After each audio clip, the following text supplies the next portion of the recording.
ताकत आती है चली जाती, बादशाह आता है चला जाता है, सरकार बनती है बिगड़ती, इज्जत मिलती है बेइज्जती में तब्दील हो जाती, लेकिन अल्लाह की ज़ात हमेशा से है और हमेशा रहेगी।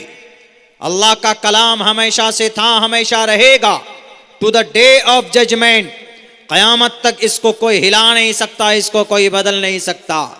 रही बात ये, इसका गलत मतलब लोग को सामने पेश करके गलत फहमी पैदा करते हैं। मिसाल के तौर पर, जैसे यही उत्तराखंड में क्या कहकर कहा मदरसा बंद किया जा रहा है कि ये जो कुरान है ना, इस कुरान में कई सारी आयत ऐसी है कि जो जिहाद को, कत्ल को बताता है।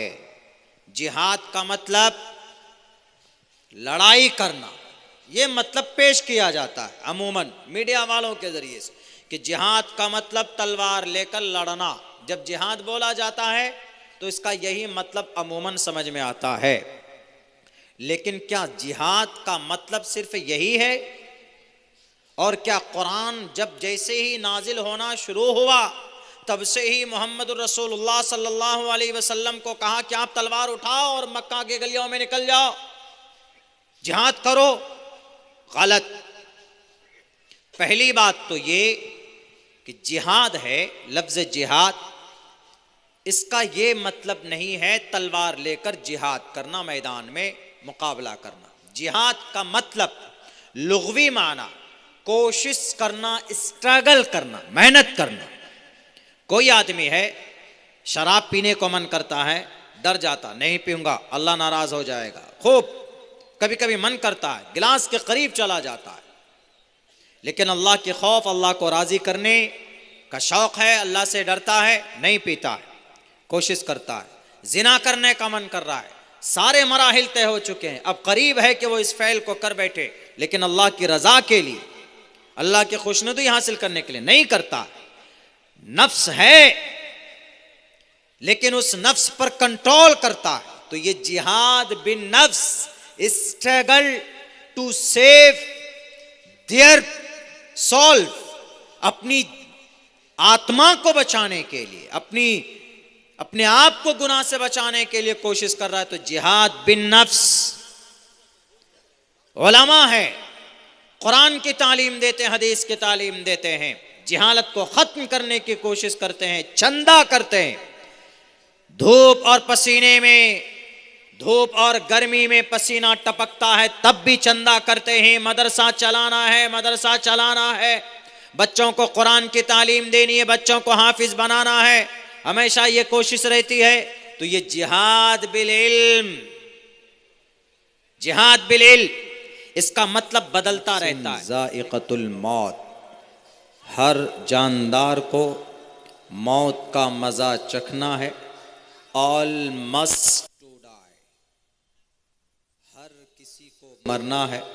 जो जिंदा है, जिसमें जान है, उन सब को मौत आनी है, और ये दुनिया तो फना होगी ही।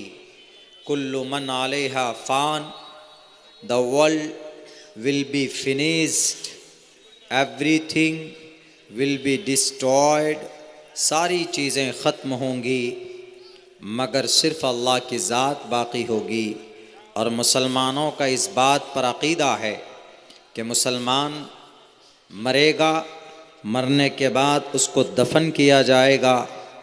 यह अक़ीदा एक मुसलमान का है, यह अक़ीदा एक मोमिन का है। तो यानी आप उस जगह के लिए कोशां हैं, मेहनत कर रहे हैं कि मरने के बाद जहां आपका सबसे पहला ठिकाना होगा, आपकी बॉडी रखी जाएगी, तो उस जगह के लिए आप लोग मेहनत कर रहे हैं। हालांकि भारत की धरती पर बहुत सारी जगह, तकरीबन 9.5 लाख एकड़ ज़मीन ऐसी है जो इन सब कामों के लिए भी है, मगर कुछ बस्तियां ऐसी है जहां पर कब्रिस्तान की ज़मीन नहीं है, तो लोग उसको ख़रीद कर अपने मय्यत को दफन करने के लिए उसका बंदोबस्त करते हैं। ये बहुत अच्छी बात है, मगर मौजूदा हुकूमत हमारी इन कब्रिस्तान को भी हड़पने की कोशिश कर रहे हैं, वो नए नए कवानीन बना रहे। ये ज़माना ऐसा आ गया है कि मुसलमानों की हर चीज़ से दूसरों को तकलीफ़ होने लगी है। यानी कुछ लोग हैं ऐसे तकलीफ़ करने वाले, टोपी उस पर एतराज़, चेहरे पर नकाब उसको खींचा जाता है, और कोई नॉर्मल आदमी नहीं बल्कि सूबे का गार्जन वो नकाब को खींचता है। नकाब से परेशानी, टोपी से परेशानी। उत्तराखंड में 214 मदरसे सील कर दिए गए पुष्कर धामी की सरकार ने, उत्तराखंड। और आपको बड़ी हैरत होगी, रीज़न क्या बताया, वजह क्या बताया, मदरसा क्यों बंद किया जी? इसीलिए बंद किया कि मदरसे की रजिस्ट्रेशन वक्फ बोर्ड में, यानी बोर्ड में नहीं था, उसकी रजिस्ट्री नहीं हुई थी, इसलिए मदरसा हमने बंद कर दिया। पहली बात तो भारत के संविधान ने दफ़ा नंबर 30 में ये लिखा है कि कोई भी मुसलमान या दलित कोई मदरसा या मकतब या अपनी मजहबी पहचान या अपनी पसंदीदा मजहबी ज़ुबान की तालीम के लिए अगर कोई मकतब मदरसा चलाता है कमेटी के अंडर में, तो उसको फुल्ली इजाज़त है, वो चला सकता है। उस पर कोई रुकावट नहीं होना चाहिए। All minorities, whether based on religion, shall have the right to establish and administer educational institutions of their choice. Article number 30 इसमें लिखा है कि हर एक माइनॉरिटी का आदमी, माइनॉरिटी में मुसलमान, दलित, माइनॉरिटी मतलब थोड़ी तादाद में, तो इनके लिए बाज़ाब्ता ये इजाज़त है कि अगर वो अपनी मजहबी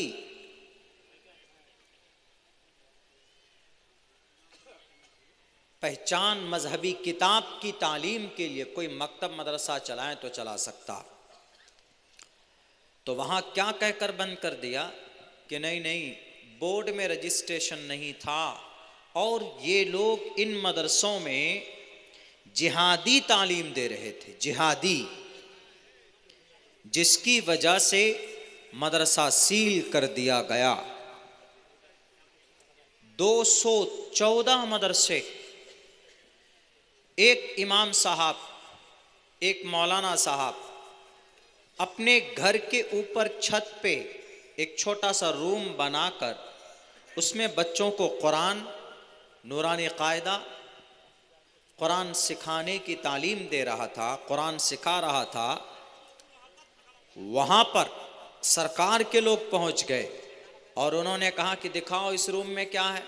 देखा वहाँ कुरान रखे हैं, अम का पारा रखा हुआ है, नूरानी कायदा है, या बेसिक जो भी कुरान सीखने के लिए जो किताबें होती है वो पढ़ाई जा रही है।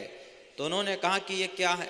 कहा कि सर हम लोग, मदरसा तो बंद हो गया, अब हम चाहते हैं कि अपने घरों पर ही 2-4-10 बच्चों को ट्यूशन की शक्ल में हम पढ़ाएं। उस घर को सील कर दिया, उस घर को बंद कर दिया, सील, लॉक कर दिया, नहीं चला सकते आप। मस्जिद है, मस्जिद में कभी कभी ऐसा होता है ऊपर में या नीचे में तहखाने में 2-2 3-3 रूम बना देते हैं मकतब पढ़ाने के लिए या इमाम साहब के लिए रहने के लिए बना देते हैं। तो उसमें तहकीक की जाती, ज़रा बताओ ये 2-2 3-3 रूम तुम्हारे मस्जिद में क्यों है? जी इमाम साहब रहते हैं, चलो एक रूम, दूसरे रूम में क्या हो रहा है? उस पर शक। यानी मामला यहाँ तक आ गया है कि अब मुसलमानों का कोई भी मजहबी मामला हो, शनाख्त हो, उस पर एतराज़ लोगों को होने लगा है। कुछ लोगों को कुरान पर एतराज़, हमारे कब्रिस्तान पर एतराज़, हमारे मदरसों पर एतराज़, हमारी मस्जिद पर एतराज़, हर चीज़ हमारी अब खटकने लगी है लोगों को। लेकिन ये दुनिया जानती है इस बात को कि पूरी दुनिया के अंदर अगर बेहतर निज़ाम और सिस्टम किसी के पास है तो मुसलमानों के पास है। इससे बेहतर सिस्टम और निज़ाम किसी के पास नहीं, वो कुरान है। दुनिया के अंदर इससे बेहतर और इससे मुसद्दक और इससे महफूज किताब नहीं। कुरान को अल्लाह ने नाजिल किया। आप लोग कहेंगे कि मौलाना तौरेत भी तो अल्लाह ने नाजिल किया, ज़बूर भी तो अल्लाह ने नाजिल किया, इंजील भी तो अल्लाह ने नाजिल किया। ठीक है, सच है, लेकिन तौरेत की हिफाजत नहीं की गई और अल्लाह ने तौरेत को नाजिल किया, हिफाजत की जिम्मेदारी नहीं ली। तौरेत बदल दिया गया जो हज़रत मूसा पर नाजिल हुआ था, और तौरेत में एक ही मजमून था, क्या? अल्लाह की इबादत करो, अल्लाह को एक मानो। ज़बूर में भी वही था, इंजील में भी वही था, एक मजमून। लेकिन हमारा कुरान जो हमारे पास है, ये एक ऐसी किताब है, इसमें एक मजमून नहीं कि सिर्फ अल्लाह की इबादत करो, सारे मजमून, नमाज, रोज़ा, हज, ज़कात, तिजारत, सियासत, निकाह, तलाक, विरासत, मिल्ली, समाजी, मईशत वगैरह वगैरह, सारी चीज़ें अल्लाह ने इस कुरान में बयान किया, सारे मज़ामीन। और इस कुरान की हिफाजत अल्लाह खुद करता है। अल्लाह ने नाजिल किया, व इन्नहु लतंज़ीलु रब्बिल आलमीन, रब का कलाम है, अल्लाह खुद ही उसकी हिफाजत करता है। अल्लाह ने खुद से कहा, इन्ना, मैं, हम, इन्ना, हम, बेशक हम, नहनु, बेशक हम ही, इन्ना नहनु, जैसे अंग्रेजी में बोलते आई एम, मैं, वी आर, हम, वी आर ताकत को बताता, हम यूनिटी। ऐसे इन्ना नहनु नज़्ज़लना, हमने उतारा, यानी एक प्लूरल, सिंगुलर, सिंगल ज़मीर नहीं, सिंगल नहीं, प्लूरल लाए जो 2, 3, 4 को बताता है। बेशक हम ही ने इस कुरान को उतारा है, व इन्ना लहू लहाफिजून, और हम ही इसके मुहाफिज हैं। इसीलिए हम कहते हैं कि ये इससे बेहतर मुनज़्ज़म, इससे बेहतर शरीयत, इससे बेहतर संविधान आज तक दुनिया के किसी मजहब के पास नहीं है, न कोई दिखा सकता है, न किसी के पास हो सकता।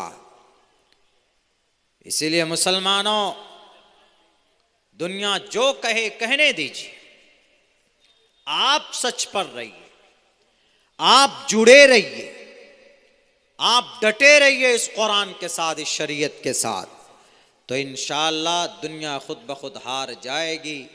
ताकत आती है चली जाती, बादशाह आता है चला जाता है, सरकार बनती है बिगड़ती, इज्जत मिलती है बेइज्जती में तब्दील हो जाती, लेकिन अल्लाह की ज़ात हमेशा से है और हमेशा रहेगी। अल्लाह का कलाम हमेशा से था, हमेशा रहेगा, to the day of judgement, क़यामत तक इसको कोई हिला नहीं सकता, इसको कोई बदल नहीं सकता। रही बात ये, इसका गलत मतलब लोग को सामने पेश करके गलत फहमी पैदा करते हैं। मिसाल के तौर पर, जैसे यही उत्तराखंड में क्या कहकर कहा मदरसा बंद किया जा रहा है कि ये जो कुरान है ना, इस कुरान में कई सारी आयत ऐसी है कि जो जिहाद को, कत्ल को बताता है। जिहाद का मतलब लड़ाई करना, ये मतलब पेश किया जाता है अमूमन मीडिया वालों के जरिए से कि जिहाद का मतलब तलवार लेकर लड़ना। जब जिहाद बोला जाता है तो इसका यही मतलब अमूमन समझ में आता है। लेकिन क्या जिहाद का मतलब सिर्फ यही है?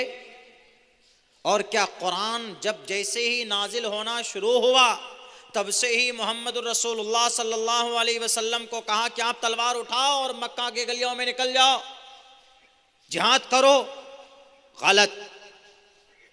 पहली बात तो ये कि जिहाद है, लफ्ज जिहाद, इसका ये मतलब नहीं है तलवार लेकर जिहाद करना, मैदान में मुकाबला करना। जिहाद का मतलब लुग़वी माना कोशिश करना, स्ट्रगल करना, मेहनत करना। कोई आदमी है शराब पीने को मन करता है, डर जाता, नहीं पीऊंगा अल्लाह नाराज हो जाएगा। खूब कभी कभी मन करता है, गिलास के करीब चला जाता है, लेकिन अल्लाह के खौफ, अल्लाह को राजी करने का शौक है, अल्लाह से डरता है, नहीं पीता है, कोशिश करता है। जिना करने का मन कर रहा है, सारे मराहिल तय हो चुके हैं, अब करीब है कि वो इस फ़ैल को कर बैठे, लेकिन अल्लाह की रजा के लिए, अल्लाह की खुशनुदी हासिल करने के लिए नहीं करता। नफ्स है, लेकिन उस नफ्स पर कंट्रोल करता है। तो ये जिहाद बिन नफ्स, struggle to save their soul, अपनी आत्मा को बचाने के लिए, अपने आप को गुनाह से बचाने के लिए कोशिश कर रहा है। तो जिहाद बिन नफ्स। उलमा है, कुरान की तालीम देते हैं, हदीस की तालीम देते हैं, जिहालत को खत्म करने की कोशिश करते हैं, चंदा करते हैं। धूप और पसीने में, धूप और गर्मी में पसीना टपकता है, तब भी चंदा करते हैं। मदरसा चलाना है, मदरसा चलाना है, बच्चों को कुरान की तालीम देनी है, बच्चों को हाफिज बनाना है, हमेशा ये कोशिश रहती है। तो ये जिहाद बिल इल्म, जिहाद बिल इल्म, इसका मतलब बदलता रहता है। लेकिन मीडिया वाला सब क्या कहता है कि अरे कुरान में जिहाद है, देखो व इन क़ातलूकुम फ़क़्तुलूहुम, कुरान में है फ़क़्तुलुल मुशरिकीन हैसु वजदतुमूहुम, कुरान में है उज़िना लिल्लज़ीना युक़ातलूना बिअन्नहुम ज़ुलिमू, कुरान करीम के अंदर है, देखिए कत्ल है कत्ल, जिहाद है जिहाद। इसीलिए इन मदरसों को बंद कर दो, कुरान की तालीम यहाँ होती है, इन मदरसों को बंद कर दो। ये साजिश है। जिहाद एक ऐसा वर्ड है, अपना माना बदलता रहता है, जगह चेंज हुआ, माना बदल गया। जैसे एक लफ्ज़ आई लव यू, गैर महरम लड़की को कोई लड़का बोलता है तो इसका मतलब होता है चप्पल माल मार कर उसका सर का बाल उड़ा दो। अलाउ नहीं है, नहीं बोल सकता, इसीलिए कि इसकी इजाज़त नहीं। लेकिन यही लफ्ज़ अगर कोई बेटा अपनी माँ को बोलता है I love you my mother, बोल सकता है, इसका मतलब अच्छा होता है। यही लफ्ज़ है बाप को बोलता I love you my brother, I love you my father, अब्बा हम आपसे बहुत प्यार करते हैं, कोई मतलब नहीं, अच्छी बात है। बेटी को बोल सकता है बाप I love you my daughter, I love you my sister, भाई बहन को बोल सकता, बोलता है normally I love you my mother, mummy मैं आपसे बहुत मोहब्बत करता हूँ, मैडम है, मोहतरमा है, बीवी, I love you my wife, बोल सकता है। इसका माना देखिए अच्छा है, बाप के साथ जुड़ा तो अलग माना, माँ के साथ जुड़ा तो अलग माना। पराया औरत को कोई अजनबी मर्द बोल दे तो इसका मतलब वही मार मार कर उसका मुंह सुझा दो, गलत मतलब हो जाता है।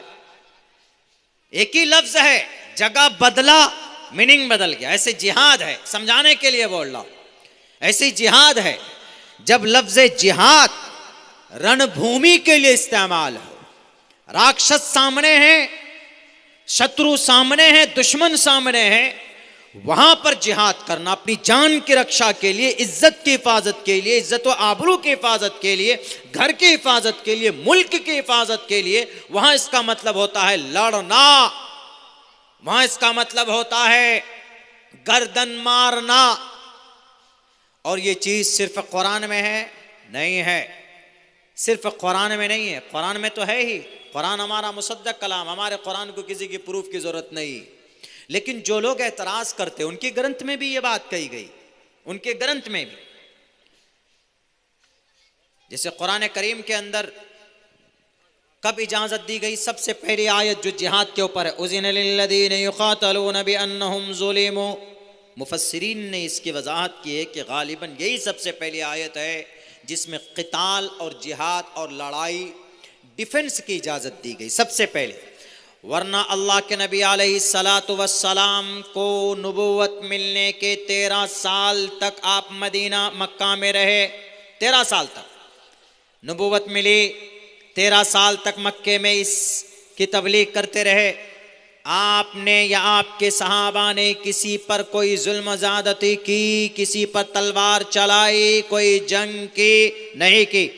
यहाँ तक कि जब आप मक्का से हिजरत करके मदीना चले गए तो 2 साल के बाद तब ये आयत नाजिल हुई, उज़िन लिल्लज़ीन युक़ातलून बिअन्नहुम ज़ुलिमू।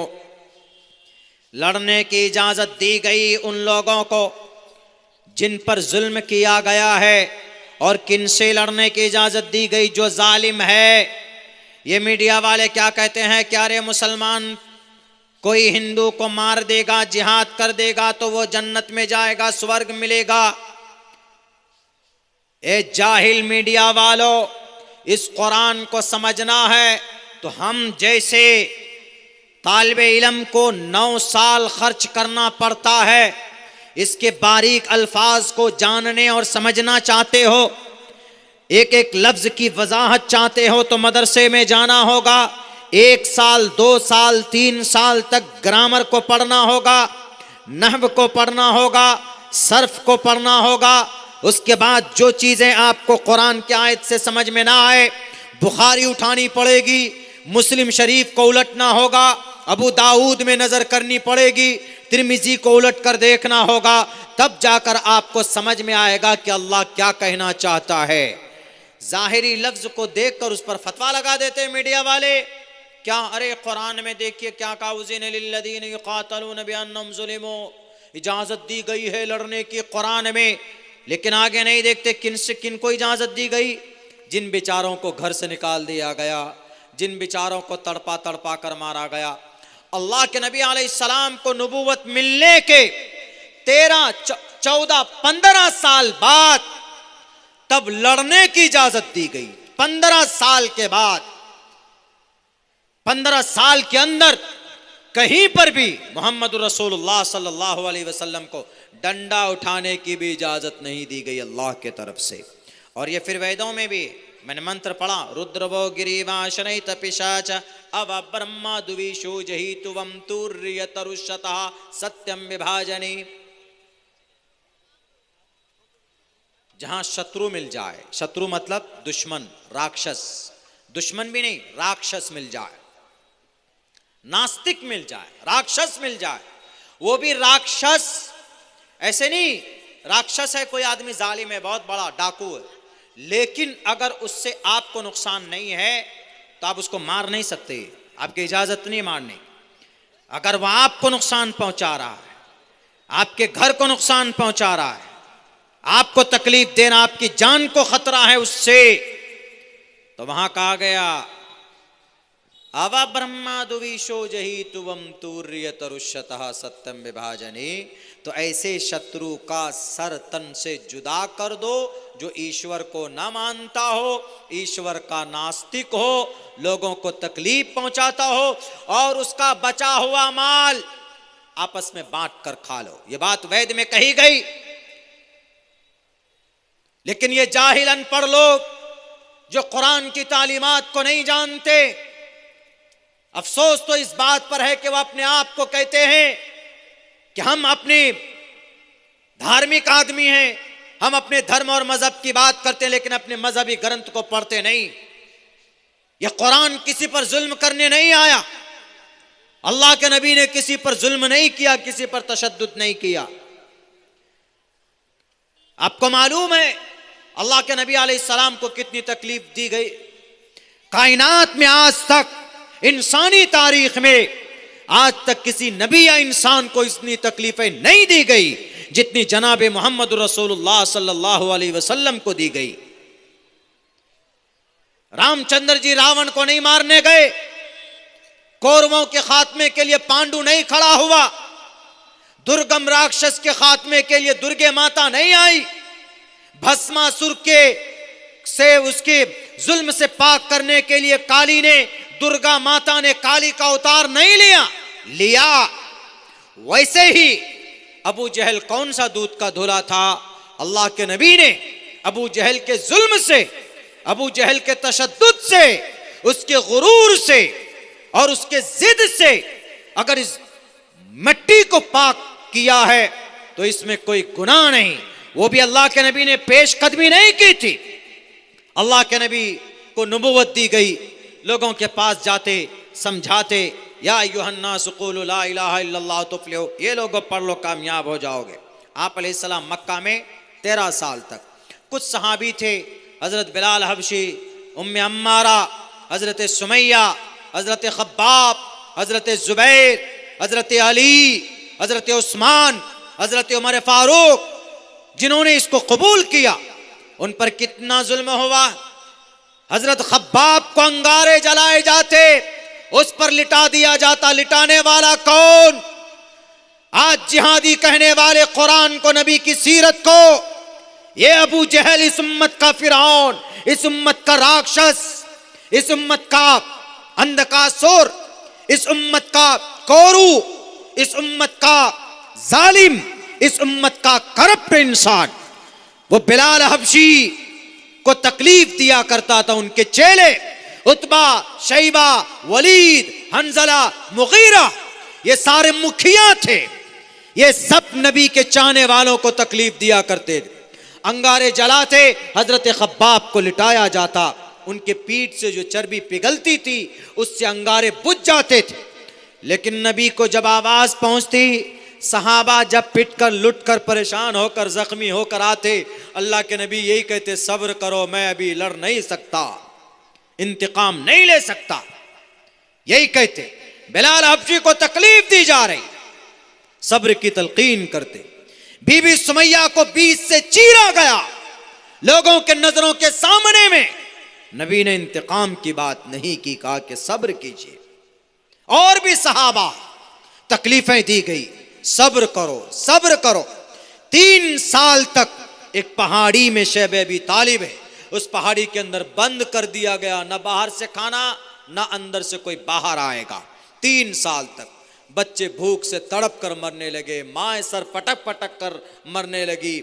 सहाबा के पास कुछ नहीं, घास जो जमीन पर, पथरीली जमीन पर घास फूस उगी हुई थी, उसके पत्ते चबाते थे और उसके रस से पेट भरते थे।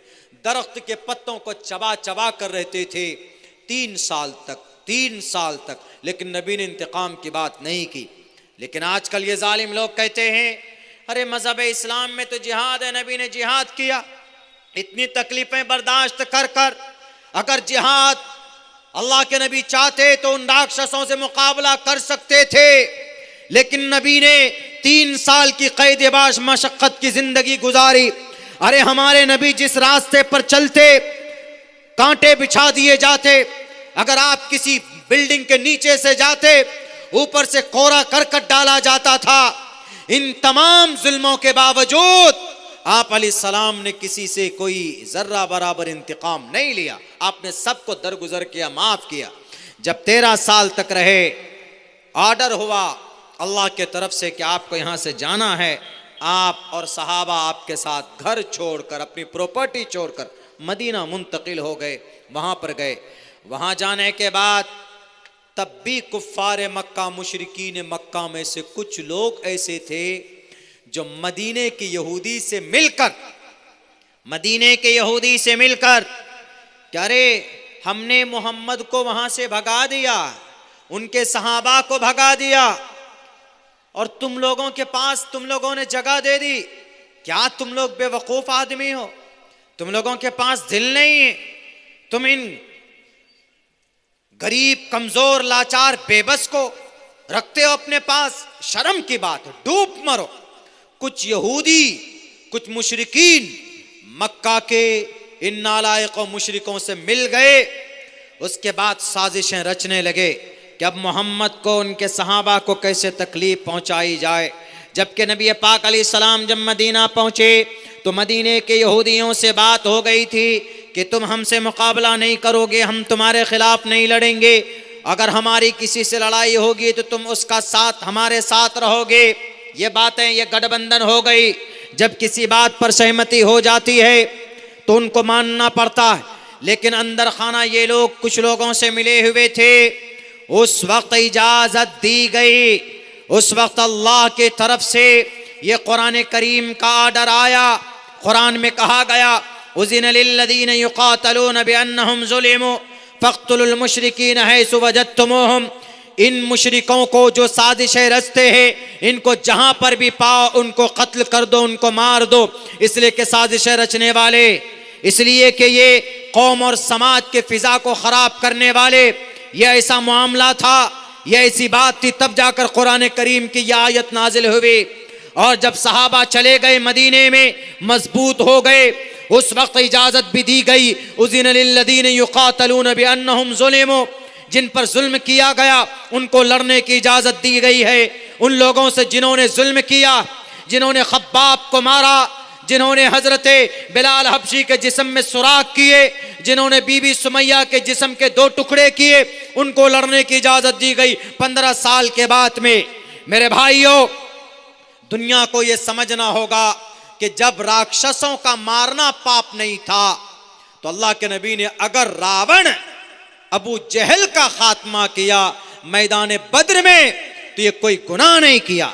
और मैदान बद्र में खुद ही आया था अबू जहल। अल्लाह के नबी मक्का के एक तिजारती काफिला जिसमें तकरीबन 250 किलो सोना था, ये मुल्क शाम से तिजारती काफिला मक्के वालों का था, कुफार मक्का का। अल्लाह के नबी को खबर लगी कि अरे ये 250 किलो सोना अगर चला गया वहाँ, तो ये हमारे खिलाफ हथियार बनाएंगे और फिर हम पर लड़ेंगे और हमको मिटाने की कोशिश करेंगे, फौज तैयार करेंगे। तो सियासी पहलू से, सियासी नुक्ते नज़र से आपने कोशिश की कि उस काफिले को रोक लिया जाए। तो इतने में उस काफिले को ले जाने वाला अबू सुफियान थे, बाद में सहाबी हुए रज़ी अल्लाह ताला अन्हु। अबू सुफियान ने अबू जहल को खबर दी कि बचाओ, काफिला लूटने वाला। काफिला का कौन लूटेगा? कहा कि मोहम्मद और उनके सहाबी। फौरन खबर पहुंची तो अबू जहल 1000 आदमी को लेकर निकला वहां से कि आज तो खैरियत नहीं, चलो आज मुकाबला करेंगे। जब वो वहां से निकलते हैं, पता चला अबू सुफियान ने फिर कहा कि अब आने की जरूरत नहीं है, हमारा काफिला हमने बचाकर निकाल लिया है दूसरे रास्ते से। तो कुछ लोगों ने अबू जहल से कहा कि अबू जहल अब जाने की जरूरत ही नहीं, काफिला तो निकल गया बचकर, 250 किलो सोना हमारा बच गया। 1000 ऊंट थे, 250 किलो सोना था, एक बहुत बड़ी दौलत थी उस वक्त में। आज के ज़माने में भी बहुत बड़ी दौलत है। 250 किलो सोना यानी 2.5 क्विंटल सोना। 250 किलो ज़्यादा है, 2.5 क्विंटल नहीं बोलेंगे उसको। 250 किलो सोना में आज कितने करोड़ और कितने अरब मिलियन बिलियन डॉलर हो सकते, पैसे हो सकते, जिसका अंदाज़ा नहीं। तो अबू सुफियान ने कहा अबू जहल से आने की जरूरत नहीं, लेकिन अबू जहल को अपनी ताकत पर नशा, अपनी ताकत पर गुरूर और अपनी ताकत के नशे में चूर। उसने कहा कोई बात नहीं, हमारा काफिला निकला तो क्या हुआ, हम जाएंगे, हम मोहम्मद और उनके चाहने वालों का खात्मा करके वापस आएंगे। शराब, शबाब, कई सारे ऊंट ज़िबा किए जाते, दावतें की जाती, मजे किए जाते कि नहीं खात्मा करना है। मेरे भाइयों, निकला पूरे गुरूर के साथ अपनी ताकत के नशे में चूर होकर कि नहीं किसी को नहीं बख्शा जाएगा। अल्लाह के नबी को खबर मिलती है कि अबू जहल तो आ रहा है। ऐसी सूरत में जब पहुंचा, अल्लाह के नबी के पास ये खबर पहुंची तो आप अलैहिस्सलाम ने जल्दी जल्दी आनन फानन को सहाबा को जमा किया। 313 सहाबी को लेकर मैदान बद्र में पहुंचे। अबू जहल पहले से पहुंच चुका था। वहां पर अबू जहल ने पेश कदमी की। अल्लाह के नबी जंग नहीं चाहते थे, लेकिन अबू जहल ने कहा कि नहीं, हम खात्मा करके आएंगे। अल्लाह के नबी अलैहिस्सलाम पहले कहते, अल्लाह के नबी की हदीस है कि जंग की ख्वाहिश मत करो, जंग का मुतालबा भी मत करो। हाँ, अगर जंग की नौबत आ जाए तो फिर पीठ फेर कर भागो भी मत, मुकाबला करो। उनके नजरों में नजरें डालकर, आंखों में आंखें डालकर उनसे मुकाबला किया जाए। मेरे भाइयों, अल्लाह के नबी ने 313 को लेकर, उनमें से नौजवानों, कुछ नौजवान भी थे। कितनी साल की उम्र थी हजरत मास और मुअव्विस की, जिसने इस उम्मत का फिरौन अबू जहल का खात्मा किया। 13 और 14 साल का नौजवान। आज हमारा 14 साल का नौजवान, 13 साल का नौजवान मोबाइल के अंदर अपनी जिंदगी गुजारता है और बर्बाद करता। 13 और 14 साल का नौजवान अपनी तलवार उठाता है, साहबी से पूछता है कि जरा बताइए इनमें से अबू जहल कौन है, इस उम्मत का फिरौन कौन है। साहबी कहते हैं कि क्या करोगे बेटे, तुम्हारी हाइट कम है। उन्होंने कहा कि कम बखत अल्लाह के नबी को बुरा भला कहता। ये जोश और जुनून मेरे भाइयों, जब इस दर्जे की मोहब्बत हो अल्लाह के नबी से, जब इस दर्जे की नबी पाक अलैहिस्सलातु वस्सलाम के दुश्मनों से दुश्मनी हो, तब जाकर अल्लाह आसमान से जमीन पर फरिश्तों की मदद भेजता। तब ये नौजवान गए, अबू जहल को उछलकर उसकी पिंडली पर तलवार से वार करता है। अबू जहल दर्द की ताब न लाकर गिर जाता है, घोड़े से नीचे गिरता है। बैरकैफ इन दोनों नौजवानों पर हमले किए जाते हैं, इनकी गर्दनें काट दी जाती है। उसके बावजूद भी ये लड़ते रहते। इस उम्मत के फिरौन अबू जहल का खात्मा सबसे पहली जंगे बद्र में की गई। मीडिया वालों, अगर जंगे बद्र में अबू जहल का खात्मा करना पाप है तो फिर श्री कृष्ण जी से पूछो कि कौरवों का खात्मा क्यों किया। हस्तिनापुर की धरती पर महाभारत में और गीता के अंदर में खुले लफ्जों में है, धर्म क्षेत्रे कुरुक्षेत्रे समवेतायुत्सवः मामका पांडवाश्चै किम कुर्वत संजयः। धृतराष्ट्र ने संजू से कहा कि जरा बताओ मेरे कौरव और पांडु में कौन जीत रहा। अगर जालिम को मारना पाप है तो रावण को क्यों मारा श्री रामचंद्र जी ने।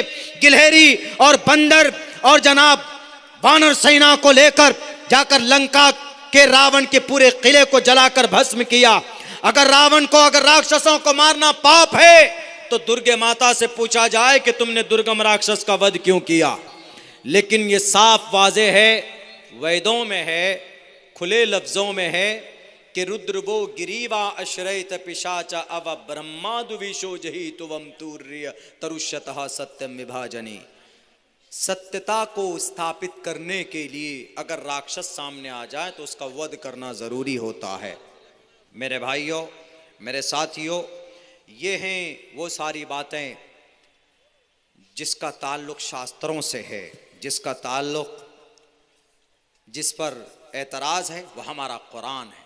लेकिन हर ज़माने में कुरान पर एतराज़ हुआ है, हमारी शरीयत पर एतराज़ हुआ। लेकिन क्या शरीयत बदल गई?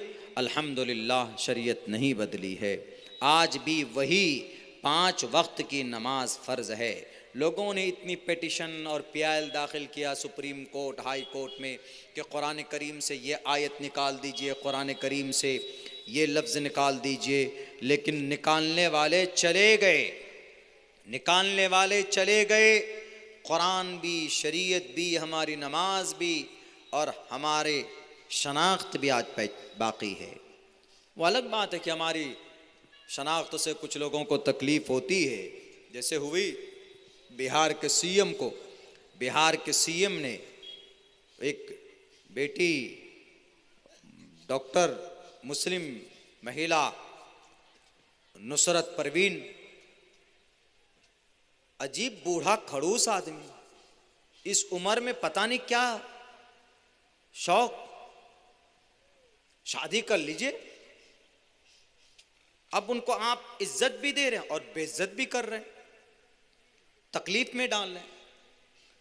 और वेदों में क्या कहा गया? यत्र नारयस्तु पूजन्ते रमन्ते तत्र देवता तत्र तास्तु न पूजन्ते न रमन्ते न तत्र देवता। प्रश्नोत्तरी का मंत्र है, नीतीश कुमार जी की किताब का मंत्र है। नीतीश कुमार जी का ग्रंथ क्या कहता है कि नीतीश जी, यत्र नारयस्तु, जिस घर में बेटी रहती है, बेटी हिंदू मुसलमान नहीं, यत्र नारयस्तु, जिस घर में बेटी बसती है, यत्र नारयस्तु पूजन्ते, उस घर में अगर बेटी की इज्जत की जाए, रमन्ते तत्र देवता, तो वहां देवता की कृपा होती।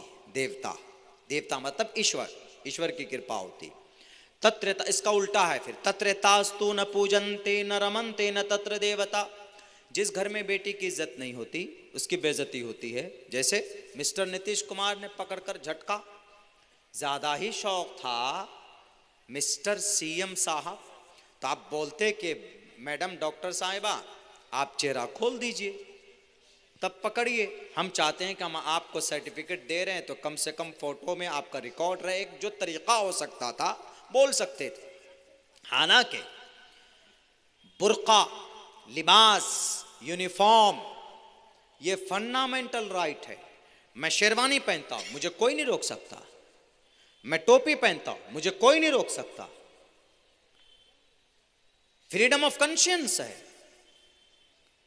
हिंदू भाई चुर्की रखते हैं, चुर्की देखेंगे आप, चुर्की होता पूरे सर का बाल कम, एक चुर्की बड़ा सा रहता, रख सकता, उसकी कल्चर है वो रख सकता। उसको हम ये नहीं कह सकते कि नहीं तुम्हारी चुर्की काट देंगे, नहीं। बहुत सारे हिंदू भाई माथे पे टीका लगाते, तिलक लगाते, बहुत सारे भाई भगवा पहनते, पहन सकता, फंडामेंटल राइट है।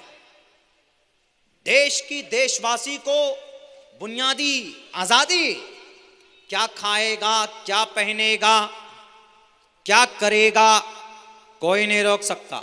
हां, खाना पीना करना जो संविधान के खिलाफ ना हो। खाने में कोई भी कुछ भी खा सकता, पीने में कुछ भी पी सकता।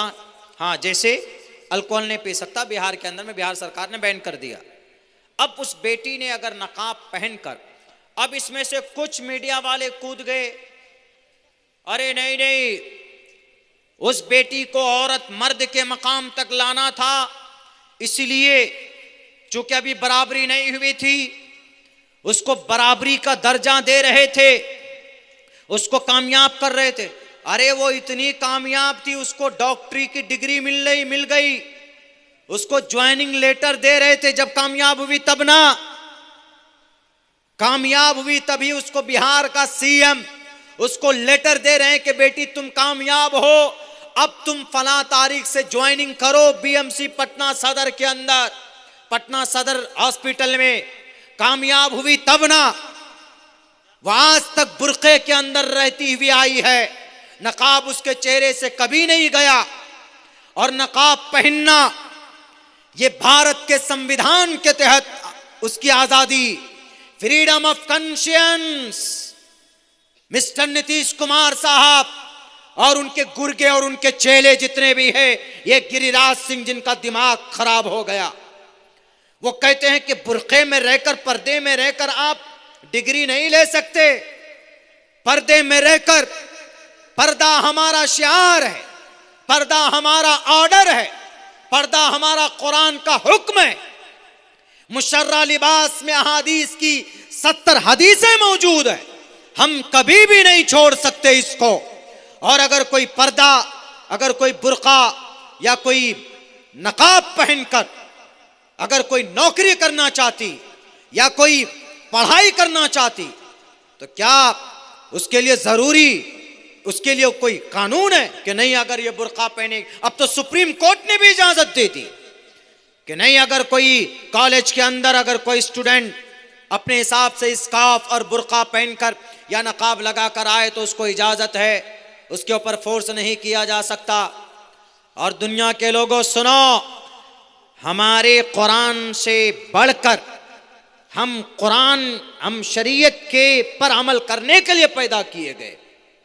शरीयत पर अमल करने की आजादी नहीं होगी तो उसको छीन कर लेंगे। क्यों? क्योंकि भारत के संविधान में शरीयत पर अमल करने की आजादी दी गई है। Freedom of conscience and free profession and practice propagation of the religion. हमारे धर्म के मुताबिक हम क्या पहनेंगे, टोपी पहनेंगे कि लुंगी पहनेंगे कि पजामा पहनेंगे कि पैंट पहनेंगे कि चड्डी पहनेंगे, हर किसी को इजाजत है। लेकिन कौन आदमी चड्डी पहनकर मार्केट में जाता? कोई नहीं। हर जगह की अलग अलग लिबास पहनता। लेकिन कोई कहे कि नहीं तुम ये यूनिफॉर्म नहीं पहन सकते, लिबास नहीं पहन सकते तुम, ये तो गलत है। इसीलिए वेदों में भी है कि औरत का सम्मान कीजिए। दे पश्यस्ते मोपरी संतराम पादको हर माते कौशल पको, ये तो वेद का मंत्र है ना। इसमें तो कहा गया है कि माओ तुम्हारे पाँव के पाजेब की आवाज दूसरों को नहीं सुननी चाहिए, नहीं सुनने को मिलनी चाहिए। कितनी बड़ी बात कही गई। लेकिन नहीं, पता नहीं दिमाग में क्या हो गया है। बैरे कैफ मान सकते, चलो भाई सीएम साहब से गलती हो गई तो माफी मांग लेते, लेकिन अभी तक कोई माफी नहीं। एक बेटी को तकलीफ पहुंचाई, एक बेटी की बेइज्जती की, एक बेटी को दर्द दिया, एक प्रजा को दर्द दिया। और जो बादशाह अपने प्रजा को तकलीफ देता है उसके लिए क्या ऑर्डर है पता? उसके लिए ऑर्डर है, जा नरपति प्रजा दुख दाता, सो नर तुरत नरक महु जाता। जो गार्जियन अपने परिवार को तकलीफ देता है ये सब पर फिट आएगा। गार्जियन पे, मुखिया पे, सरपंच पे, एमएलए पे, पुलिस पे, एसपी डीएम पे, सीएम पे, प्रधानमंत्री पे, राष्ट्रपति पे, यूनाइटेड ऑफ नेशन अक़वाम मुत्तहिदा पे भी, पूरे वर्ल्ड पे, सब पर फिट आएगा। जान नरपति प्रजा दुखदाता, सो नर तुरत नरक महु जाता। यानी प्रजा को तकलीफ नहीं होनी चाहिए। और इस फील्ड में सबसे ज्यादा रियायत अगर किसी ने की है तो मजहब इस्लाम में। उमर फारूक रजी अल्लाह ताला अन्हु की जिंदगी उठाइए, घर घर जाते थे, ढूंढते थे कि किसके घर में फाका है, किसको तकलीफ है, कहां क्या परेशानी है। घर में रातों को जाते थे। आजकल का कोई जाता है राजा, किसी के घर पे कोई परेशानी, अरे मार दिया गया यहां पर नवादा के अंदर मोहम्मद अतहर को, कुछ शराबी, कुछ कबाबी, कुछ फासिक और कुछ फज्जार लोगों ने, नालायकों ने, बेचारा कपड़ा बेचकर अपने घर में अपने बच्चों की परवरिश करता था, अपनी फैमिली को चलाता था। रात को 8-9 बजे शायद कहीं से बेचकर आ रहा था, उसको 3-4 शराबियों ने, शैतानों ने, शैतान के चेलों ने, राक्षस के औलादों ने उसको रोका। कहा कि नाम क्या? उसने कहा कि मोहम्मद अतहर। जैसे मुस्लिम नाम सुना, कहा उतरो। गाड़ी से उतारा, उसको अपने घर पे लेके गया। वहां पर ले जाने के बाद पीटा, गाड़ी से पेट्रोल डालकर उसके प्राइवेट पार्ट पे डाला जलाने के, उसको मार मार कर अधमरा कर दिया। रॉड गरम करके उसके बदन में दागे गए, इतनी तकलीफ दी गई, इतना परेशान किया गया। बिलाखिर किसी तरह उस नौजवान को वहां से निजात और छुटकारा मिलता है। हॉस्पिटल में 2-3 दिन के बाद उसकी मौत हो जाती।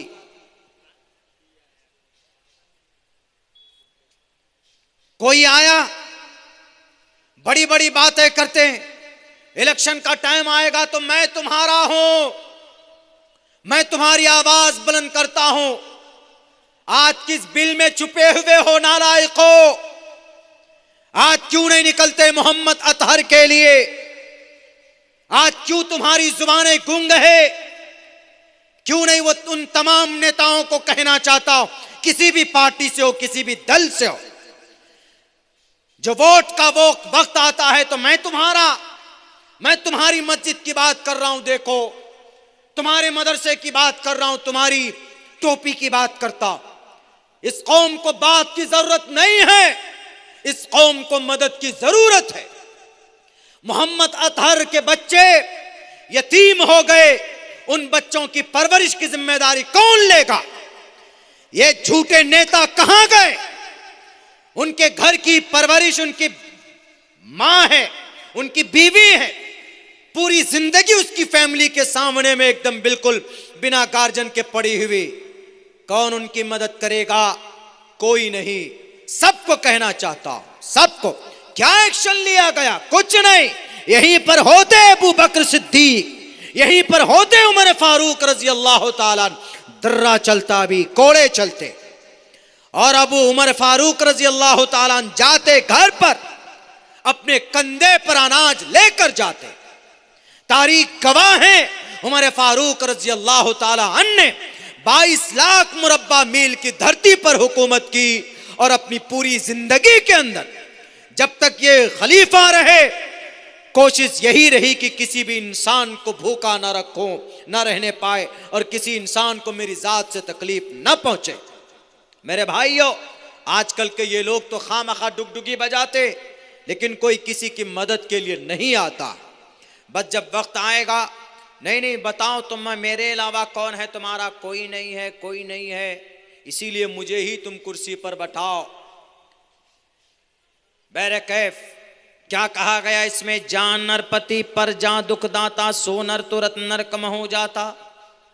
अगर कोई बादशाह या कोई लीडर अपने प्रजा को तकलीफ देता है, जिल्लत में देखता है, परेशानी में देखता है, या उसको परेशान करता है, मिस्टर सीएम साहब ने नकाब को झटक कर तकलीफ दी, उस बेटी की बेइज्जती की, उसको रुसवा किया। इस वजह से मिस्टर नीतीश कुमार अपने ग्रंथ के रोशनी में वो नर्क में जाएंगे। या तो वो तौबा करें, नहीं तो ईश्वर उनसे पूछेगा। ईश्वर कहेगा कि मिस्टर नीतीश कुमार, हम तो बेटी के सम्मान में बड़ी अच्छी अच्छी बातें बता कर आए और आप खामखा उनके नकाब झटकते थे। उनके बाद उनके नेताओं ने जो एकदम बिल्कुल वो चढ़ के दिखा, नहीं अच्छा किया, अच्छा किया, चोरी सीना जोरी, ये गलत है। इस्लाम में इस चीज को पसंद नहीं किया गया, मना है, नहीं कर सकते आप ऐसा। तो मेरे भाइयों, आज जो इतने सारे हालात पैदा किए गए हैं हमारे और आपके के लिए इस पूरे मुल्क हिंदुस्तान के अंदर, उसकी एक बड़ी वजह हम मुसलमान भी हैं। हम मुसलमान बहुत जल्दी जज्बाती हो जाते हैं, और हम मुसलमान सिर्फ नाम के मुसलमान रह गए, कोई लाए अमल नहीं, कुछ भी नहीं। इस देश के अंदर आप सबसे निडर और सबसे मजबूत कौम हमेशा से रहे हैं और आज भी, बस उसको निखारने की जरूरत है। लेकिन कुछ मीर जाफर, मीर सादिक हैं जो दुश्मनों से मिलकर इसी कौम को कमजोर कर रहे हैं, इसी कौम को। ऐसा नहीं होना है। आपके साथ वाज़ेह अंदाज में आपकी शरीयत आपके पास मौजूद है, आपकी ज़िंदगी उसके हिसाब से गुजारिएगा तो इंशाअल्लाह तबारक व ताला न तो किसी का बुलडोज़र काम आएगा और न किसी की ताकत काम आएगी। सबसे ज़्यादा बुज़दिल कौम हम बन चुके हैं, सबसे ज़्यादा डरपोक कौम हम बन चुके हैं। हमें डरा दिया गया, हमें धमका दिया गया। नॉलेज हासिल करो, तालीम हासिल करो, कुरान से जुड़ो, नमाज का पाबंद बनो, चेहरे पर दाढ़ी रखो, मुशर्रा लिबास पहनो, पूरी बॉडी सर से पैर तक नजर आए कि यू आर मुस्लिम, शान से रहो। तालीम इतनी हासिल करो कि सामने वाले के छक्के छोड़ा दो किसी भी टॉपिक पर, किसी भी मजमून पर। ये सारी चीजें ऐसे नहीं होंगी, 20 साल मेहनत करनी पड़ेगी। लेकिन आजकल हम लोग तो इतने अंधकार में चले जाते, इतने जोश में आ जाते। कोई नेता हम लोगों को लॉलीपॉप थमाता, चलो एक नया नेता पैदा हो गया है बंगाल में, वो नई बाबरी मस्जिद बनाने के चक्कर में लगा हुआ। उनसे पूछिए नमाज के फराइज क्या, उसको वो भी याद नहीं। मेरे ख्याल से उसको अत्तहियात दुआए कुनूत भी याद नहीं होगा, और वो चला बड़ी मस्जिद बनाने के लिए। खाया इतना है कौम का कि पेट बाहर निकला हुआ उसका। कौम को इंसाफ देने के लिए चला। 23,000 मासूम मुस्लिम लड़कियां जो प्रोस्टिट्यूट के धंधे में धकेल दी गई है बंगाल में, उनके लिए आवाज नहीं बुलंद किया आपने अभी तक। कम से कम 19 नौजवान बंगाल की धरती पर ऐसे हैं जो जेल के सलाखों के पीछे बंद हैं और वो मासूम हैं। उनके लिए आपने आवाज बुलंद नहीं की। और हमारी ये कौम, हाँ मस्जिद बन रही है, चलो ईंट ले लेकर। अरे मस्जिद बनाने से ज्यादा मस्जिद नहीं बनाओगे अगर तो अल्लाह नहीं पूछेगा, लेकिन नमाज नहीं पढ़ोगे तो अल्लाह पूछेगा। मस्जिद बनाना फर्ज नहीं है, नमाज पढ़ना फर्ज है। नमाज पढ़ने के लिए अगर आपको कोई मस्जिद या कोई दीवार न मिले तो किसी बयाबान जंगल में किसी दरख्त के नीचे पाक और पवित्र जमीन के ऊपर भी नमाज पढ़ोगे तो नमाज कबूल हो जाएगी आपकी। लेकिन क्या है ये, उसको गद्दी चाहिए, गद्दी। ऐसे बहरूपियों से कौम को बचाने की जरूरत है। ऐसे बहरूपियों को हम लोग खामखा, पता नहीं क्या हो गया इस कौम को, जज्बाती तकरीर हुई, वाह वाह क्या बात कह दी, क्या बात कह दी कि भैया बाबरी मस्जिद बना रहा है, बाबरी मस्जिद बना रहा। कौन है बाबर? रोल मॉडल, मजूसी किस्म का आदमी था वो। बाबर बादशाह था, मादूद चंद मुगल एम्पायर में कुछ ही बादशाह ऐसे हैं कि जिनका तज़किरा हम कर सकते, जिनमें से एक नाम आलमगीर औरंगजेब रहमतुल्लाहि अलैह के। उनके अलावा हम किसी बादशाह को नहीं मानते हमारा रोल मॉडल। इसलिए उनको न मस्जिद, न कुरान, न हदीस से प्यार था, उनको गद्दी चाहिए थी। दीन इलाही को लाने वाला कौन?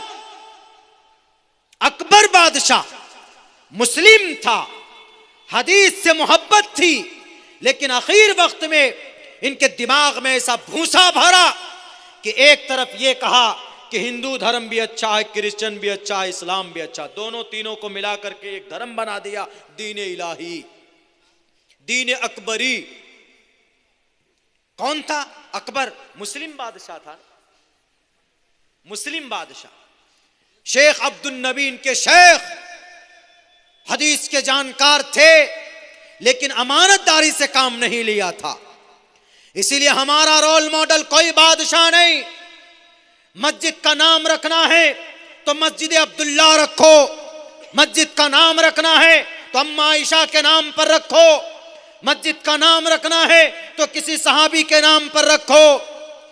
लेकिन नहीं समझते, क्योंकि वक्त आ गया है ना, वक्त आ गया है डुगडुगी बजाने का। इसीलिए उम्मत के नौजवानों, आप सबको ऐसे लोगों से होशियार रहने की भी ज़रूरत है, और ऐसे मौके पर आप सबकी रहनुमाई और रहबरी अगर कोई कर सकता है तो कोई नेता नहीं, आपके पास आपकी शरीयत मौजूद है, इससे जुड़िए। इंशाअल्लाह आपकी मस्जिद की भी हिफाजत होगी, आपके मदरसों की भी हिफाजत होगी। कोई आवाज़ बुलंद करने वाला नहीं है जनाब, कोई नहीं। मैं भी आसाम में था, कम से कम 5 से 6 दिन तक का दौरा था।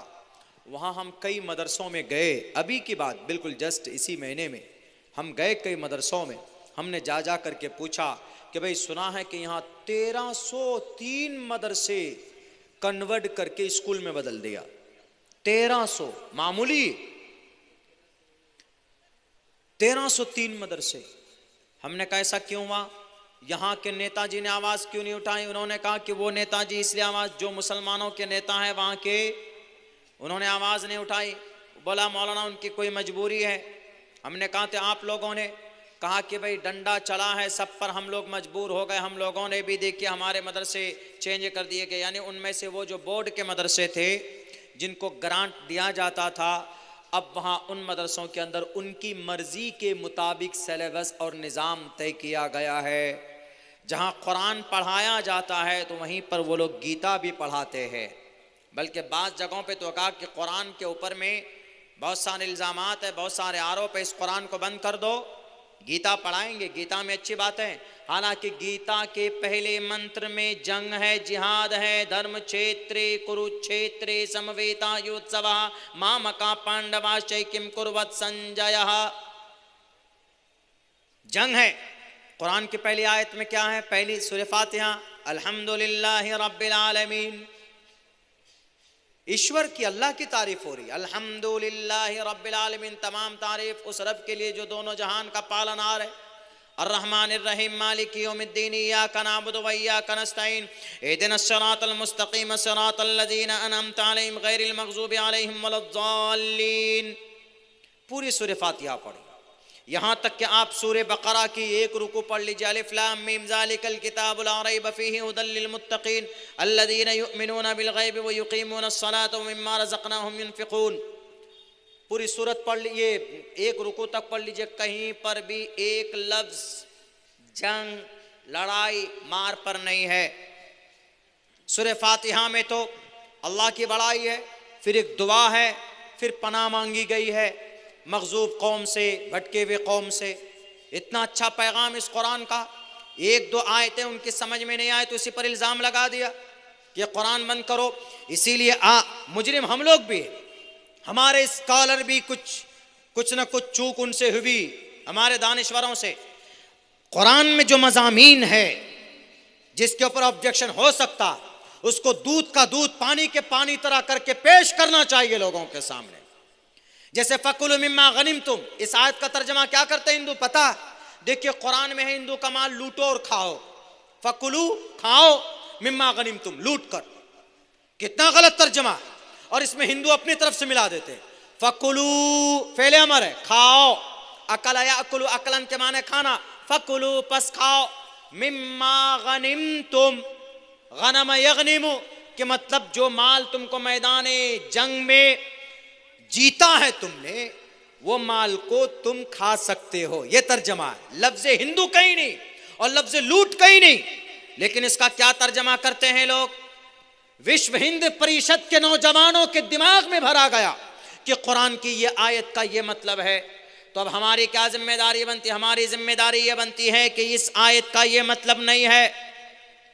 जहां तक हो सके वीडियो के जरिए, यूट्यूब के जरिए, फेसबुक के जरिए, सोशल मीडिया के जरिए से, चूंकि वहीं से फितना फैलाया जाता, तो इन जगहों से हम दीन की इशाअत और दीन पर, कुरान और हदीस पर लगे हुए एतराज का जवाब दे सकते हैं।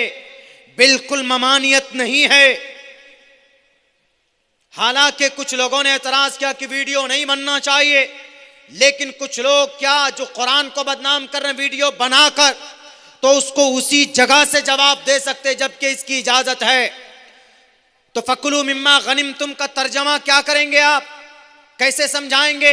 मैंने पढ़ा है वो मंत्र, वो कहा गया कि रुद्र वो गिरीवा शरैत पिशाच अव ब्रह्मा दुविशो जई तुवम तूर्य तरुषता सत्यम विभाजनी। तरुषता सत्यम विभाजनी, शत्रु को मारो और शत्रु से बचा हुआ माल जो है विभाजनी, वो बांट लो, आपस में खा लो। इसी को कुरान में यूं अरबी में कहा गया फकुलू मिम्मा गनिमतुम। पहले जमाने में ऐसा होता था, लड़ाई होती थी दो बादशाह के बीच में, एक जीतता था एक हारता था। जो जीता, हारने वाले बादशाह के टोटल चीज पर जीतने वाले का कब्जा होता था। इसी को माले गनीमत बोलते। लेकिन इस आयत में लफ्ज हिंदू घुसेड़ कर इसका मतलब बदलने की कोशिश की, तो हमारी जिम्मेदारी बनती कि इसकी वजाहत करें। हम लोग बहुत बाद में जागते, बहुत बाद में जागते। कुरान पर यही लफ्ज़े जिहाद के ऊपर बहुत सारे वाबेला मचाए गए कि अरे नबी ने तुम्हारे 9 जंग में नबी गए। उन लोगों को बताने की जरूरत है कि नबी पाक अलैहिस्सलातु वस्सलाम जंगे बद्र में पहल नहीं की थी। अबू जहल आया था जंगे उहद के अंदर में, कुफ्फार मक्का बदनाम इंतकाम लेने के लिए आए थे। कम से कम 9 जंग में आप अलैहिस्सलाम गए, लेकिन जरा बताओ मोहम्मद रसूलुल्लाह ने अपने तलवार से किसी को मारा क्या? नहीं मारा। और जब कोई किसी की जान आ जाए खतरे पे, तो उसकी जान की अपनी हिफाजत के लिए मैदान में निकलना पड़ता। नबी ने यही काम किया। अगर ये पाप है, ऐसा करना गुनाह है, तो फिर क्या कहेंगे आप कि हमारे भारत में बाहर से पड़ोसी मुल्क से आतंकवाद आता है और हमारा भारत का फौज उसको मुकाबला ना करे, जवाब ना दे, तो देश लुट जाएगा, देश खत्म हो जाएगा। जैसे देश की रक्षा के लिए हमारे बल सेनाओं को सर पे कफन बांधकर मैदान में निकलना पड़ता है, ऐसे ही उस वक्त में अल्लाह के नबी अलैहिस्सलातु वस्सलाम ने किया। वरना जनाब मोहम्मद रसूलुल्लाह सल्लल्लाहु अलैहि वसल्लम की 15 साल की जिंदगी में ऐसी कौन सी तकलीफ नहीं है जिसको बर्दाश्त न किया। अरे ताइफ के मैदान में तो खून बहा, नबी ने तब भी किसी को उफ तक नहीं कहा। उनके दोस्त हजरत अबू बकर सिद्दीक को कितना मारा गया, तब भी आपने उफ तक नहीं कहा। आपने किसी को इंतकाम की बात नहीं की। लेकिन खामखा की बात है, कुरान पर इल्ज़ाम लगा देते हैं, और जैसे ही कुरान की बात आती, हदीस की बात आती है, बात आग की तरफ फैल जाती पूरी दुनिया के अंदर। कह रहे हाँ कुरान में ये बातें लिखी हुई। ये मौलाना लोग सच बात छुपाते, ये मौलाना लोग सच्ची बात बताते नहीं, इस तरह के इल्ज़ाम लगाते। जी क्या बात? कोई बात? अच्छा